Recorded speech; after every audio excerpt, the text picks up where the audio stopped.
ప్రపంచ యుద్ధాల్లో గెలిచిన ఒక దేశపు సైన్యం కేవలం కొన్ని పక్షుల చేతిలో ఓడిపోయిందని మీకు తెలుసా? అవును, మీరు విన్నది నిజమే. ఇది 1932లో ఆస్ట్రేలియాలో జరిగిన ది గ్రేట్ ఈమూ వార్.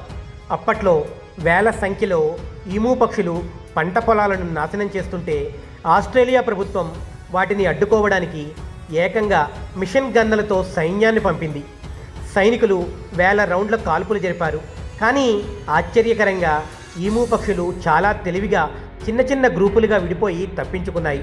సైన్యం ఎన్ని ప్రయత్నాలు చేసినా ఆ పక్షులను ఓడించలేకపోయింది. చివరికి బుల్లెట్లు అయిపోయి సైనికులే వెనక్కి తగ్గి ఓటమిని ఒప్పుకున్నారు. చరిత్రలో ఒక శక్తివంతమైన సైన్యం పక్షుల చేతిలో ఓడిపోయిన ఏకైక యుద్ధం ఇదే. వినడానికి జోక్లా ఉన్న ఇది పక్కా హిస్టారికల్ ఫ్యాక్ట్.